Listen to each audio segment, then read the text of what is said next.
Namaskar, this is Firstpost and you're watching Vantage with me, Palki Sharma.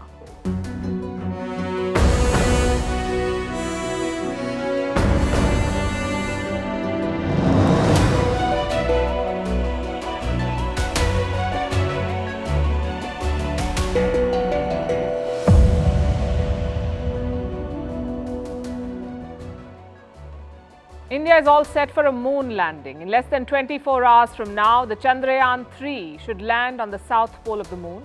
It will be a historic first, and the world is counting down, but they're only looking at this last leg of the journey.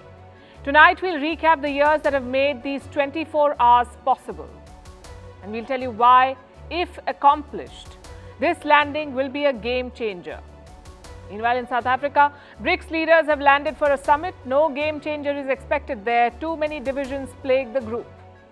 In Canada, student visas may be capped. In Thailand, a fugitive former Prime Minister has landed to a hero's welcome and gone straight to jail. But there's more to it than meets the eye. In India, the government has launched a new car safety rating. We'll tell you why this is the need of the hour. Also, why America's weight loss obsession is fueling the economy of Denmark and why Indian-American Vivek Ramaswamy is emerging as a Republican rising star. All that and more coming up. The headlines first. African Union suspends coup-hit Niger, saying suspension will stay until civilian rule is restored. Niger will be excluded from all institutions and activities of the 55-nation bloc. Its democratically elected president was overthrown in a coup last month. He remains under house arrest with his family. Russia says it has destroyed a Ukrainian military boat in the Black Sea. Last month, Moscow pulled out of the UN-brokered Black Sea grain deal. Since then, both countries have ramped up activity in the area. Russia claims to have thwarted a string of Ukrainian drone attacks on its warships. In Pakistan, 5 children and 2 teachers are trapped in a cable car. They've been stuck for hours, dangling above a ravine in Battagram. 1 child has been rescued. These children were on their way to school when the cable snapped. Army helicopters have been deployed for the rescue operation. Japan will release water from the Fukushima power plant into the Pacific Ocean starting this Thursday. It comes 12 years after one of the world's worst nuclear disasters. Japan insists the water is safe, but China and Hong Kong have imposed a partial ban on Japanese food products. And will homosexuals in Iraq soon face the death penalty? Lawmakers mull amending a 1988 anti-prostitution law. It would allow the courts to sentence LGBTQ people to death. Homosexuality is taboo in the country, but there is no existing law punishing it.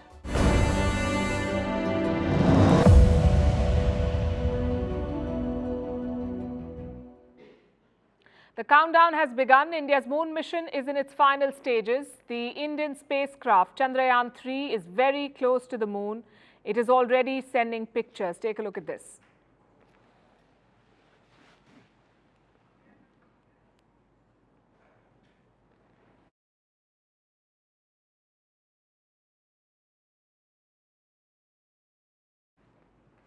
Well, so far it is looking good. India's space agency ISRO is confident about a successful landing, fingers crossed.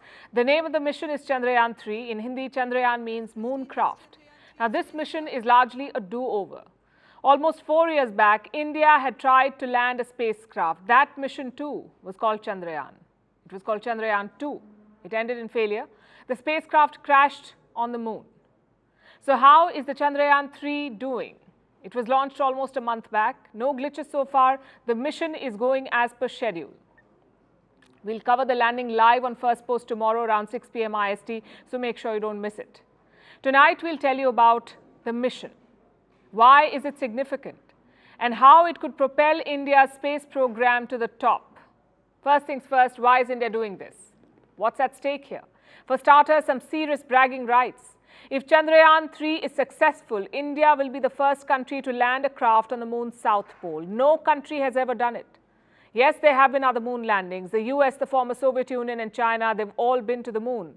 Most missions have landed here, the near side, the side that always faces the Earth. That is the near side of the moon. In 2019, China sent a spacecraft to the dark side. And now India is aiming for this side, which is the South Pole. No one has been able to touch down here.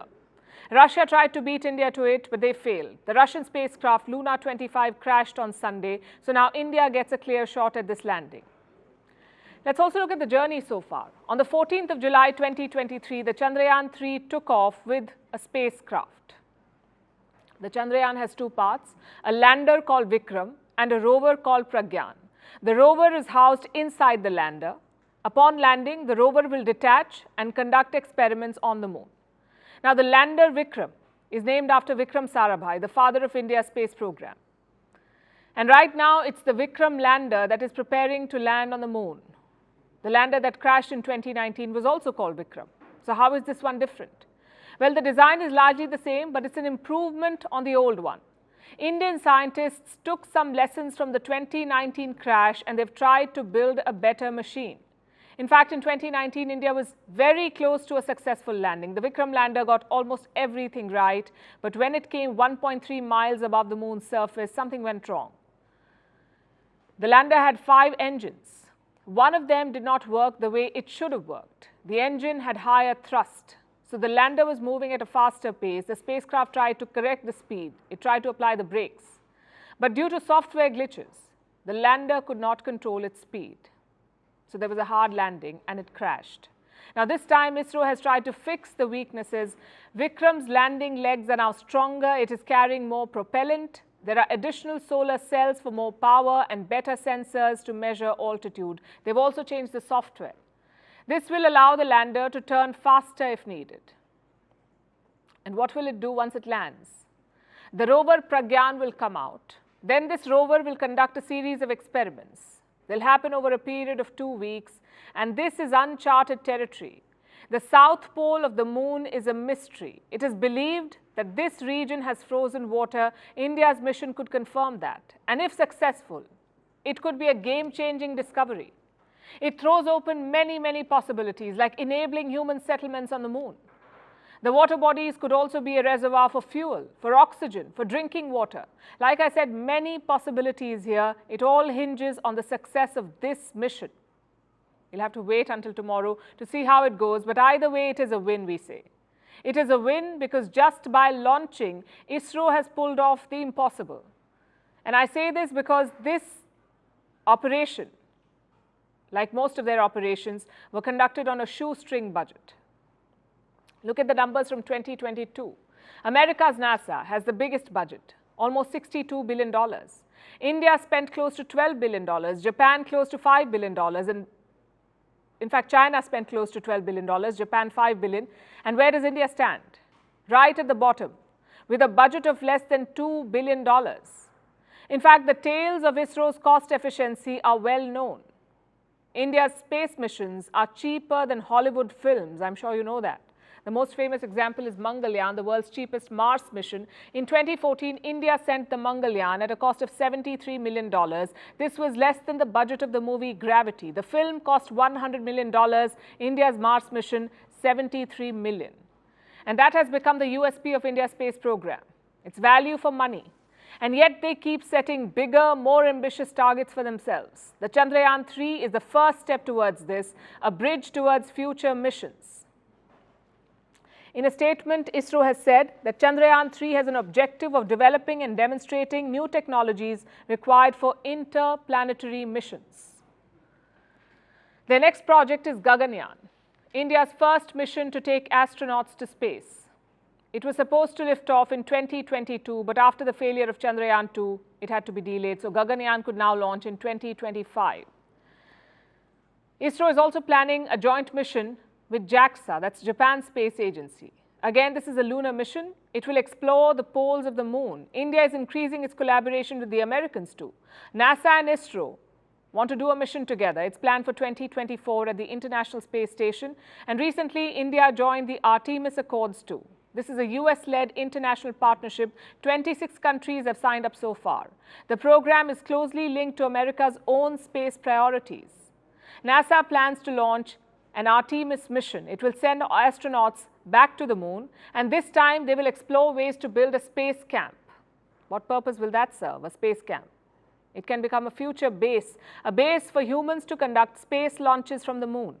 and to carry out deep space exploration. The Chandrayaan-3 might end up contributing on this front too. It will study the surface of the moon and its potential for resources.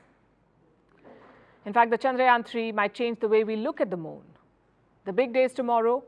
We're keeping our fingers crossed and hoping for the best. Back on Earth, a big summit is about to kick off. BRICS 2023. South Africa is hosting it this year. It's the first in-person BRICS summit since 2019, and the stakes could not be higher. Prime Minister Narendra Modi of India landed in Johannesburg earlier today. He's taking part in the Business Leaders Forum. The next event is the Leaders' Retreat, sort of like a laid-back dinner. And then, tomorrow, the summit kicks off. All leaders except Vladimir Putin are attending in person. The Russian president will join virtually. As you may know, BRICS has 5 members: Brazil, Russia, India, China, South Africa, BRICS. But there are dozens of leaders in Johannesburg. South Africa, in fact, has invited around 69 countries. They're spread across Africa, Latin America, and Asia. All of them have one thing in common. They're members of the Global South, the developing world. So what can we expect over the next couple of days? Well, the talks will focus on 2 major issues. One is expanding the bloc. The other is de-dollarization. These are important issues, but they're also divisive issues. Around 40 countries, 40 countries are interested in joining BRICS. I list out the major ones: Saudi Arabia, Iran, the UAE, Argentina, Ethiopia, Egypt, Kazakhstan. They all want to join. Why do they want to join? Well, some, like Iran, have no option. They've been shut out from the Western political and economic system. So they need an alternative, hence BRICS. For others, it's about opportunities. You see, BRICS countries make up 40% of the world population, 40 again, 40% of the population, and around 25% of the global GDP. Put together, they offer you a lot: a huge market, a lot of investments, a big labor force. You get the idea. But not every member is eager about this expansion, like India and Brazil. New Delhi has called the expansion a work in progress. It wants to create a set of rules, like who can apply, what are the conditions, how much time could it take. Basically, India doesn't want expansion for the sake of it. But that's exactly what China wants. And they have a political motive here: to use BRICS to undermine the Western global order. So the problem is evident. India wants BRICS to stand for something, a multipolar world order. China wants BRICS to stand against something, the Western order. Now, these differences are unlikely to disappear soon. Also, rapid expansion could dilute the group's effectiveness. Just think about it. What will happen if you put Saudi Arabia and Iran in one group? Their interests simply do not align. So expansion for the sake of it is dangerous. BRICS countries need to take time, evaluate, and create consensus. That's issue number 1. Issue number 2 is de-dollarization. That was the whole point of BRICS: to be independent from the dollar, from New York banks, and from Western systems. Now, there are 2 paths to de-dollarization. One is trading in local currencies. For example, India and Russia will trade in rupee and rubles. China and Russia will trade in rubles and yuans. It's a bilateral project. The second part is creating a common BRICS currency, one that will dethrone the US dollar. But again, members are divided. Russia and China are facing sanctions from the West. So they love the idea of a new currency. Well, India does not. New Delhi is keen on using local currencies, but not a common currency. Listen in. Trade and economic exchanges and discussions that have been a part of BRICS discussion have so far, in a major way, focused on how to increase trade in respective national currencies. The common currency discussions have several prerequisites before you can even talk about a common currency framework. It's all about motivations, you see. China and Russia want to knock off the dollar. For them, it's equally political and economic, but not for India. India's problem with the dollar is purely economic. We want to push the rupee, not decimate the dollar. So here's the bottom line. Don't expect miracles from Johannesburg, because each member wants something different. China is going through an economic crisis. Russia has been pinned down by sanctions. So they need momentum from BRICS. But India and Brazil, Well, not so much. Both countries have been neutral on Ukraine. They're also hoping for more investments and trade with the West. It's a classic case of changing priorities. In the late 2000s, when BRICS emerged, it made perfect sense. The US was in recession, China and India were being called the next big thing. But more than 10 years later, the equation has changed completely. Russia is at war, China's rise is uncertain, and India is closely linked to the West. So while BRICS leaders discuss expansion, their real challenge is much more serious: finding relevance and direction.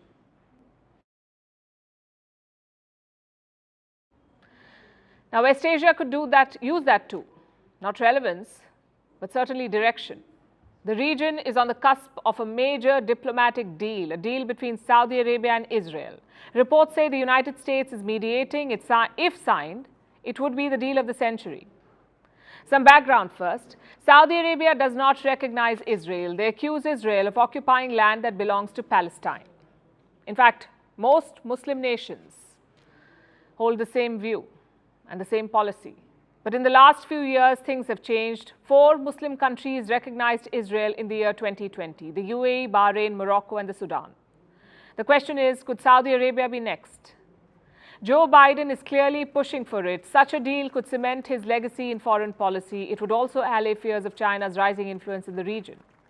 So what is the plan? Reports say Biden wants to meet Saudi Crown Prince Mohammed bin Salman. Both leaders will be in New Delhi next month. They will be attending the G20 summit. And Biden reportedly wants a meeting on the sidelines. The idea is clear.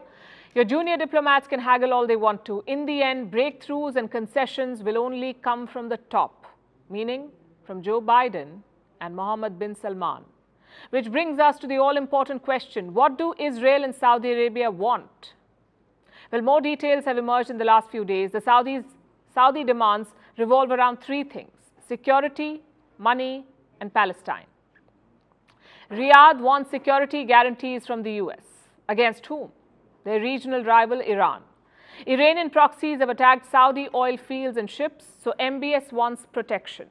The US has signed such deals with Japan and South Korea. These deals are called mutual defense treaties. Basically, Riyadh wants the US to defend them if attacked. But that's easier said than done. Saudi Arabia, you see, is not Japan or South Korea. Many in Joe Biden's own party oppose the Crown Prince. So there are going to be political challenges. The second demand is money.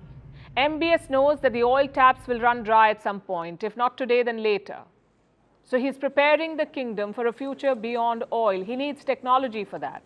And luckily, Israel is a world leader in technology.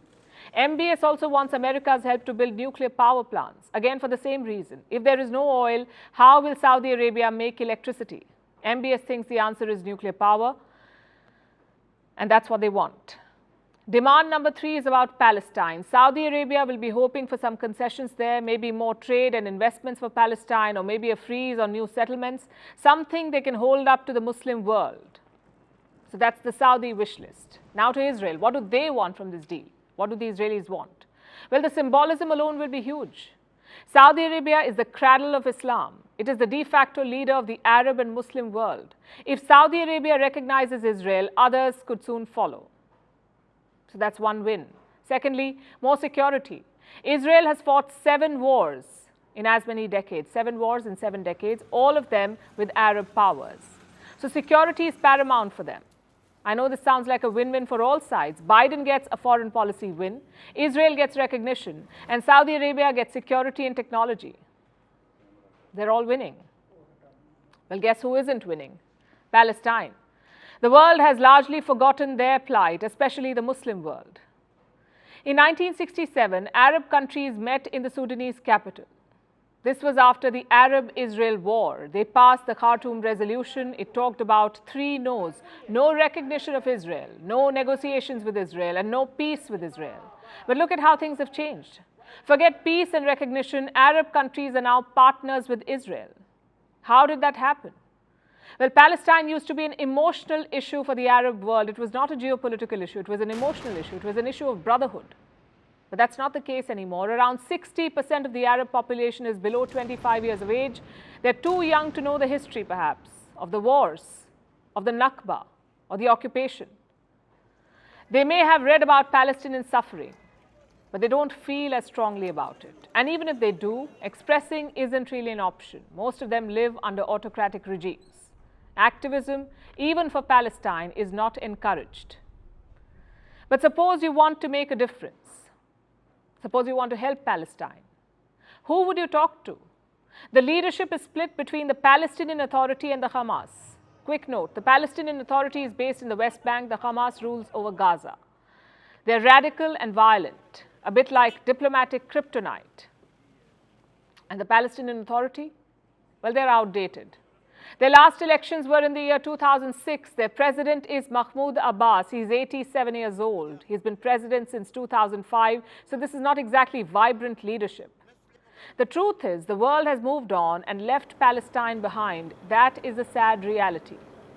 Arab countries picked politics over principles, and in the process, they abandoned Palestine. And don't get me wrong, we're not saying do not recognize Israel. Israel is a powerful and proud country. It deserves to be recognized. But so does Palestine. The world promised to recognize both these countries around 7 decades back. Well, one of those promises has been forgotten.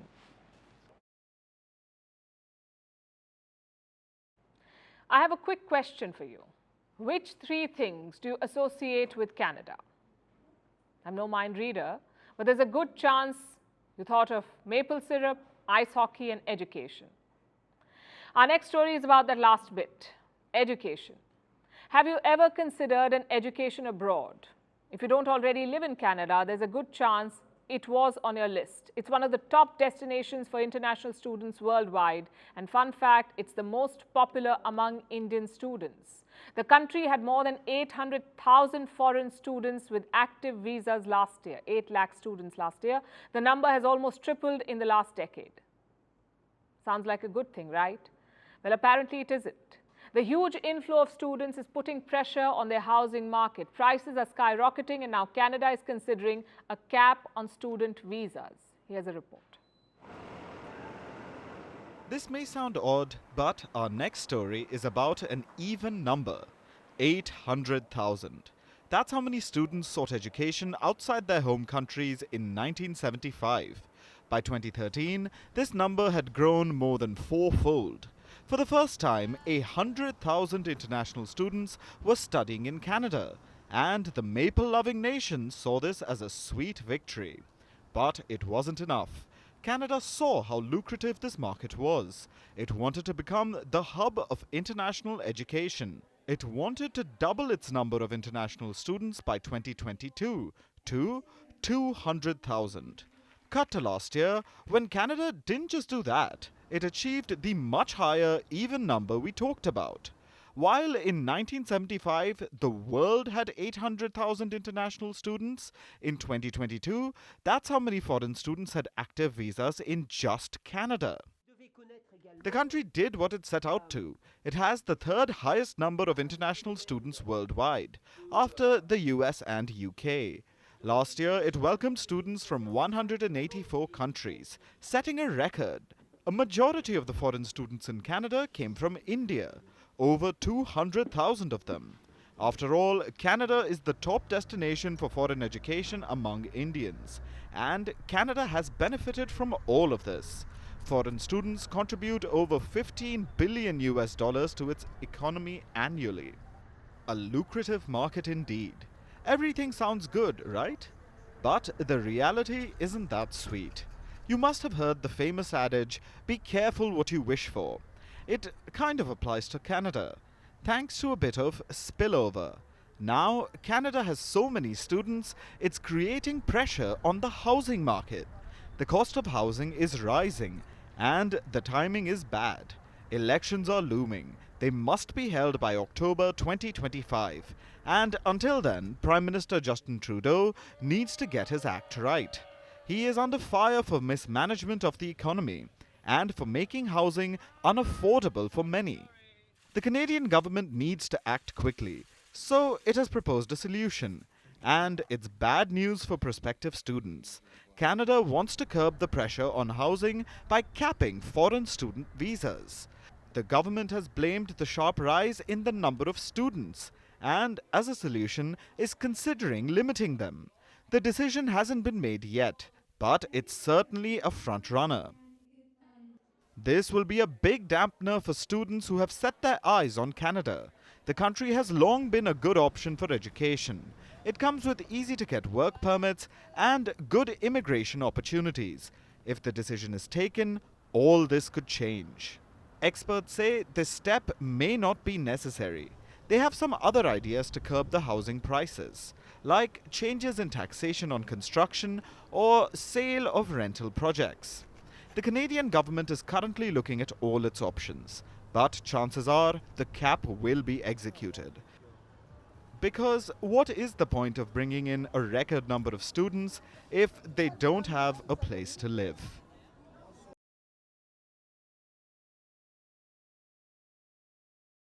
Now let's look at Thailand. The Southeast Asian nation got two prime ministers today.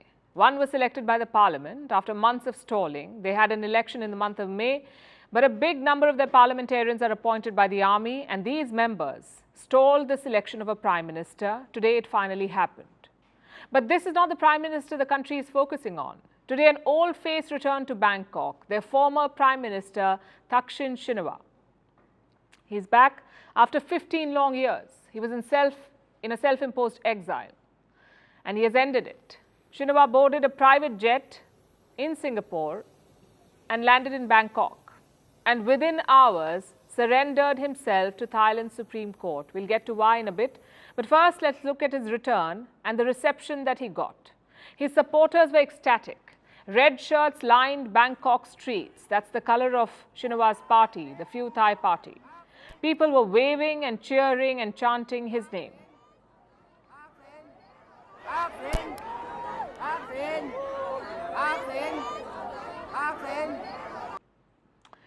Now, this is a man convicted of corruption, a fugitive politician, but today he was treated like a rock star. I'm delighted. I've been thinking about him all this time, no matter which land he was in, where he was. I love only Thaksin. I'm so glad that he's back. I wanted him to return ages ago because I love him so much, so genuine that I feel like he's a second father to me. And he knew how to play to the gallery. As soon as Shinawatra stepped out of the airport, he took a knee. He bowed and offered tributes to a portrait of Thailand's king and queen. That's right, the first thing Thaksin Shinawatra does upon his return is pay his respects to the royal family of Thailand. It's dramatic. It's also an astute political move, because it's exactly this attitude that just secured his party Thailand's prime ministership. Remember what I said at the beginning of the story. Thailand got two prime ministers today. Shinawatra's party is called the Pheu Thai party. Their candidate, Srettha Thavisin, is now the prime minister designate. The decision has come after months of deadlock, and they did not even win the election. The winners were another party called the Move Forward Party. They got the highest number of seats. They had a progressive agenda. They challenged Thailand's military and monarchy. Perhaps they're paying the price for that, because challenging the monarchy is dangerous ground in Thailand. The country has strict, archaic laws about respecting the royal family, and the Move Forward Party wanted to change this. The last government in Bangkok was backed by the military. They were never going to let this anti-monarchy party come to power, so they disqualified the prime ministerial candidate and stalled the democratic process. It's this deadlock that Shinawatra's party, the Pheu Thai party, exploited. They got the second highest number of seats. Now here's the twist. Initially, they had formed an alliance with the Move Forward party. They were alliance partners. But when they saw it wasn't going anywhere, they pulled out. They cobbled together a new alliance with pro-military parties. And today they won the prime ministerial nomination. This was pure political opportunism. It has left some of their supporters unhappy. But others understand that it's pragmatic. And it paved the way for Thaksin Shinawatра's return. I don't have ill feeling towards Thaksin, but I do feel somewhat disappointed with the Pheu Thai party. However, I also do understand that the situation forced them to take this path. No matter what, Thailand's junta-appointed Senate will not vote for the original government alliances. It's just impossible. The few Thais struck while the iron was hot. They secured the prime ministership and Thaksin Shinawatra is back. Now you may wonder, why is he back? He served as Thailand's prime minister between 2001 and 2006. Then there was a military coup and he was ousted. He was accused of corruption, disloyalty to the Thai monarchy and abuse of power. In 2008, he fled the country to avoid a jail sentence, and he's been living in exile ever since. Now the man has returned.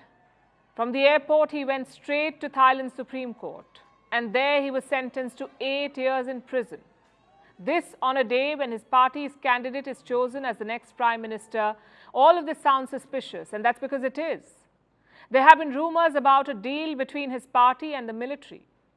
Shinawatra is expected to get a light sentence considering his age. He's 74 years old, but he may be exploring an easier way out, securing a royal pardon. One word from Thailand's overly powerful monarch will spell the end of all his problems, which explains what he did at the airport. The elaborate act of worship, the tributes to the royals. It seems like an episode of Game of Thrones. Betrayal, puppet lawmakers, a return from exile, and swearing fealty to a king. But this is not fiction. This is Thailand in 2023, a country caught in medieval politics and a leader making the most of it.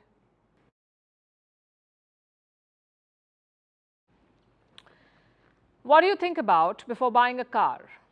Maybe how it looks, or its mileage, or seating capacity. But what about safety? It's not really been a factor for Indian buyers, and it's time we change that. India is the third biggest car market in the world. Around 3.8 million vehicles are sold every year. Great numbers, yes. But the road accident numbers are quite the opposite. India reports 47 accidents every hour. 47 every hour. Put together, they claim 18 lives. That's 18 deaths every hour because of road accidents. So statistically, India's roads are among the most dangerous in the world. How do we fix that? Well, the government is focusing on car safety. Safer cars equal fewer deaths. A new national safety rating has been created. It's called Bharat NCAP. NCAP stands for New Car Assessment Program. I know it sounds complicated, but it's basically a crash test. Let me explain how it works. Car makers can sign up to get Bharat NCAP rating. It's not mandatory. Auto companies can choose to do it or not. But once they sign up, they're tested on two things. One is structural integrity, like how strong is your car's cabin? How big a crash can it survive? The second thing they test is passenger protection levels. Basically, how safe will you be if your car crashes? You may have seen these tests online. Cars are purposely crashed in multiple angles, like front first or side first. The idea is to see what the impact is. And based on the result, each car gets a rating. It's between 0 stars and 5 stars. 0 obviously is the worst rating, 5 is the best. Now, just to be clear, these ratings do not impact sales. Even if a car gets 0 rating, it can still be sold, provided you're willing to buy it. Now, you may ask, what's the point then? Why test these vehicles and give them stars? Well, for two reasons. One, it gives customers an idea. Say you prefer safety over everything else, then chances are you will prefer cars with a higher rating, maybe 4 or 5. And secondly, it improves the credibility of Indian cars. If you want to export, credibility is very important. Now look at these numbers. In 2021, India exported 400,000 passenger cars. In 2022, it increased to 570,000. That's a 42% increase in exports. How do you sustain this growth? By making better cars. Not just in terms of features and looks, but also in terms of safety. It's one area where Indian cars have fallen behind. In global crash tests, most Indian models have scored poorly. I have a list for you. Maruti Suzuki Wagon-R scored 1 star. The Swift scored 2 stars. The Hyundai i10, also 2 stars. Creta and Kia Seltos, both 3 stars. Now, these are some of the best-selling cars in the country, yet their safety rating is poor. What explains this? Well, in India, car makers focus on two things. That's features and mileage. Safety has always been a secondary concern. It's also an expensive concern. If you add more safety features, your cost will increase, and India is a price-sensitive market. So what do car makers do? They cut corners on safety regulations. The idea of Bharat NCAP is to prevent this, to urge car makers to use safety as a selling point. We rarely see that in India. Companies usually market cars based on their mileage or features, but safety almost never. And this is the attitude that we need to change. It can't be safety or affordability. It must be safety and affordability. There are many agencies that conduct such crash tests on cars. One such agency is the Global NCAP. It's a charity registered in the UK. It carries out random crash tests on cars. The Bharat NCAP draws heavily from the Global NCAP, just one major difference. This test will be done by a government agency, and it's a good start, but the rest is up to car makers. Around 30 car models have signed up for these tests. Hopefully, it will be the start of a safety revolution. Having said that, voluntary ratings alone will not help. You also need legally enforced regulations. India has introduced some of them in the recent past, like airbags for the front seats, or ABS, anti-lock braking system. But more needs to be done. For example, why are airbags mandatory only in the front seats? Surely all passengers are important. So testing and rating should be accompanied by regulation. If not, the ratings will be ignored. As for customers, we need to think differently. Safety is not a luxury in cars. It's a basic necessity that we are all entitled to. Think like that, and the car makers will change.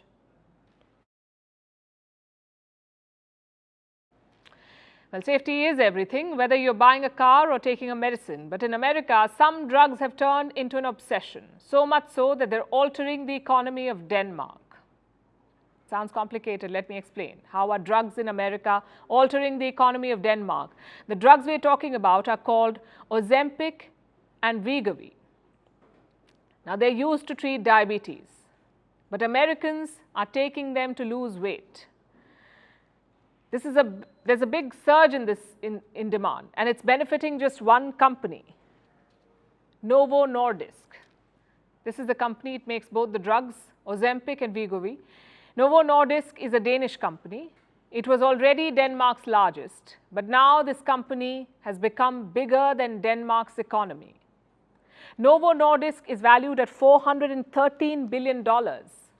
And what is Denmark's GDP? $406 billion. So one company is bigger than the entire country's economy. How did this happen? It happened thanks to the unprecedented demand from America. The sales of these drugs are booming. Doctors are prescribing them in growing numbers. Diabetes patients were already taking them, they still do. But now there's a whole new customer base for these drugs. It's made up of people seeking weight loss.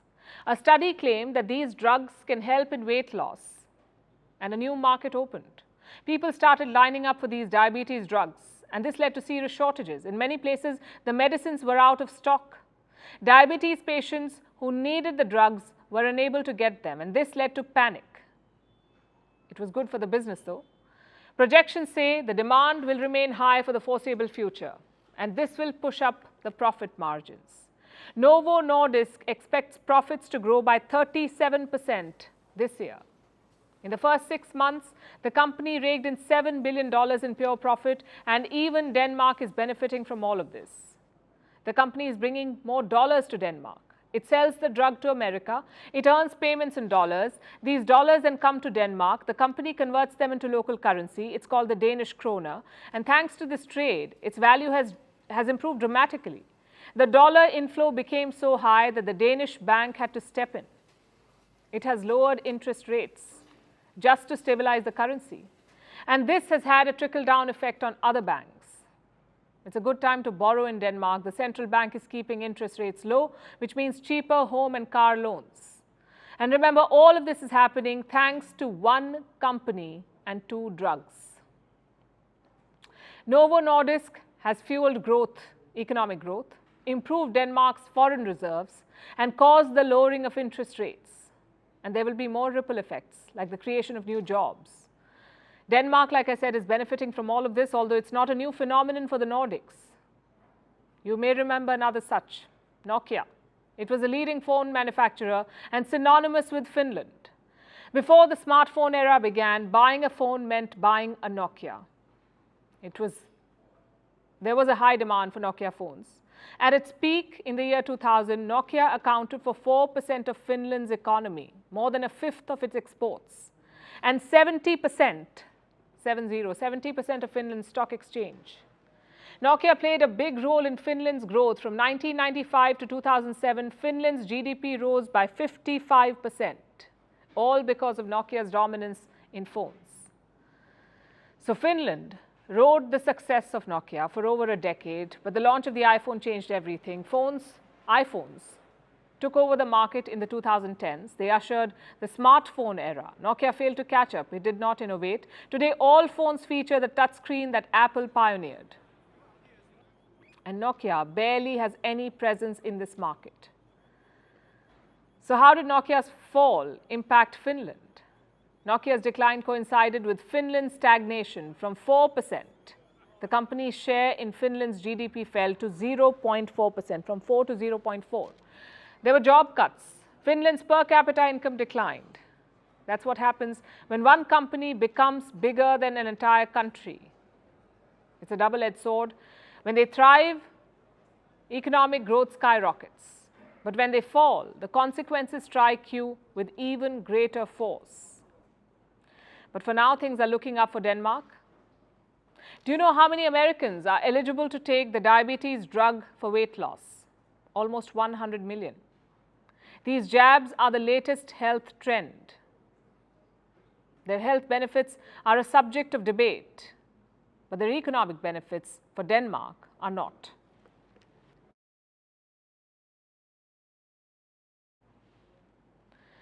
And now let's talk about the United States. America will head to polls in about 14 months.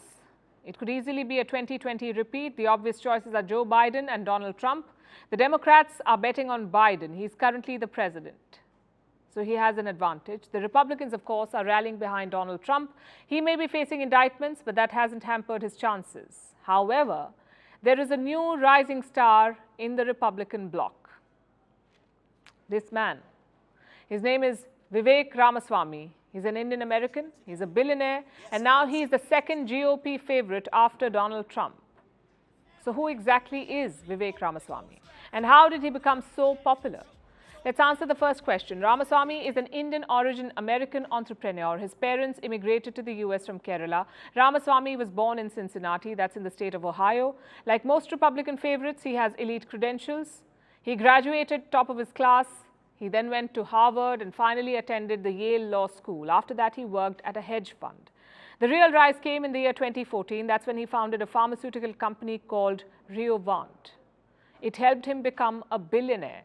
Ramaswamy led the company to a $315 million IPO in 2015. It was the biggest biotech IPO at the time. It saw a meteoric rise, but it ended in failure. Its Alzheimer's drug tanked in clinical trials. Ramaswamy apparently took this failure hard. In 2021, he stepped down as the CEO. So how did he enter politics? Well, he supported Trump in the 2020 election. He also donated to a lot of candidates. But his first major foray into politics was in the year 2021. It was with his book called Woke Inc. He questioned America's quote-unquote woke culture. It made him a crowd favorite. After that, he was seen on prime time shows every night. So his political career really began as a pundit. He even announced his candidacy on a primetime show. Today, the woke left preys on that vacuum. They tell you that your race, your gender, and your sexual orientation govern who you are, what you can achieve, and what you're allowed to think. This is psychological slavery, and that has created a new culture of fear in our country that has completely replaced our culture of free speech in America. And that is why today I am announcing my run for President of the United States. This isn't just a political campaign, this is a cultural movement to create a new American dream for the next generation. You heard that. The new American dream, he says. Basically, Vivek Ramaswamy wants a revolution, one that will unify America. And what is the secret sauce? He says it's capitalism. So where does he stand on most issues? Ramaswamy labels himself as many things: anti-war, anti-woke, anti-abortion, anti-LGBTQ, and anti-immigrant. That's almost ironic given that his parents immigrated to the US. Ramaswamy has what he calls his quote-unquote bold truths. Like there are only two genders, he says, or human flourishing requires fossil fuels, whatever that means. He wants to stop US military aid to Israel. He wants to launch military strikes on Mexico, and he wants to shut down the FBI. He's nothing if not controversial. His critics have a lot of things to say about his strident views. But the man knows what he's doing. America is more polarized than ever before, and Ramaswamy is capitalizing on it. He was a fledgling pundit last year. This year, he's a prominent GOP candidate. Guess who has already endorsed him? Elon Musk. But he's nowhere near Trump, although he's targeting Trump's core audience. I am in a presidential primary running against that individual, Donald Trump.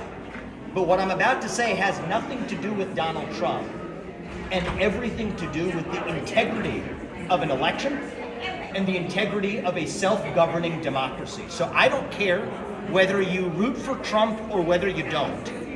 If you root for the integrity of our constitutional republic, then you need to be on the side of being really clear. We cannot have politically empowered prosecutors eliminating the opposition of a ruling party using arrest to power. He wants to divide the so-called MAGA vote, MAGA, Make America Great Again. That's been Trump's rallying call, but Ramaswamy's style is different. His policy has Trump-induced orthodoxy, but it's peppered with liberal ideas. Take his campaign video, for example. It starts and ends with references to Martin Luther King Jr. Also, his style is far more subdued. Lesser rhetoric, more intellectual banter, and he's seemingly polite. Even when he disagrees, he does so respectfully. Will this work in his favor? Well, it has so far. Until recently, this race was being called a battle between Ron DeSantis and Donald Trump for the Republicans. But now it could be Vivek Ramaswamy. Plus age is on his side. He's only 38 years old. So if not this time, then maybe next.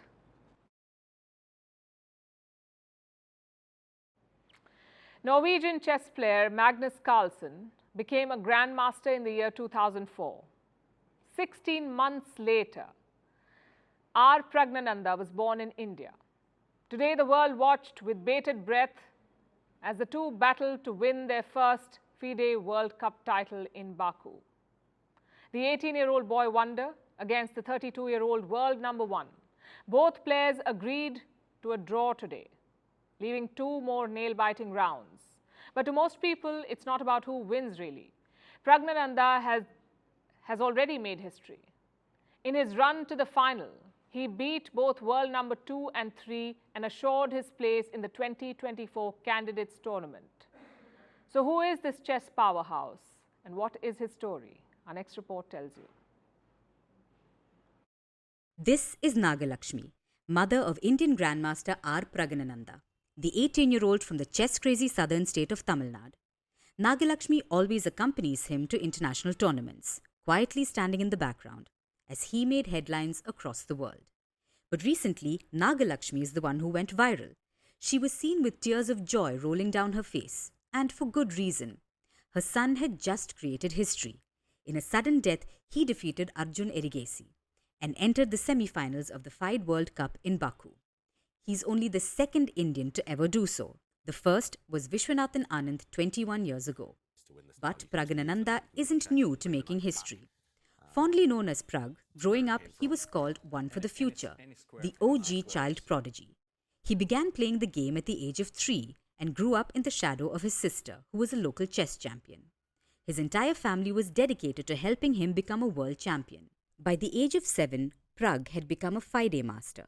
It's the third highest title for a chess player. But his true rise to fame began in 2016, when he became the youngest international master at the age of 10, after which there was no stopping. At the age of 12, he became a grandmaster, the second youngest player to do so at the time. He reached the 2600 mark in ELO rating, a widely used ranking system, at the age of 14, another world record. It was clear that this genius sprout from India was taking the world by storm. Wait, not only that, He was also taking on the biggest players in the world, like world number 1 Norwegian chess player Magnus Carlsen. Prag defeated him, making sporting headlines across the world. Now Prag is blitzing through the Baku World Cup, and once again he sat across Carlsen today, eyed the juggernaut, and the players were enveloped in a nail-biting game. After 35 moves, they agreed to a draw, leaving 2 more rounds of enthralling moves. Which is kind of metaphorical if you think about it. It hardly mattered who won, because here's the bigger picture. Prag is already assured a place in the 2024 Candidates Tournament, which determines challengers for the World Chess Championship. He's leading the charge of how the world chess order is changing and putting India back on the map. He's one of the most ambitious chess players of this generation. It's clear that there's no stopping him. In fact, he's only getting started. What an inspiring story to wrap with. And now it's time for Vantage Shots, images that tell the story. Starting with Spain, their football team came home to a hero's welcome. Players danced with fans and celebrated their historic win. In Germany, some of the world's best mountain bikers are taking their skill to new highs. Their backflips will leave you in awe. And NASA has released images of the Ring Nebula. It shows the final stages of a dying star. You don't want to miss this. And finally, we're taking you back in history. On this day in 1998, massive protests broke out in the Sudanese capital of Khartoum. This happened after UK Prime Minister Tony Blair, he was then the Prime Minister, he supported US military strikes in Sudan and Afghanistan. Protesters hurled stones at the British Embassy and tore its national flag to pieces. We're leaving you with that. Thank you for watching. We'll see you tomorrow.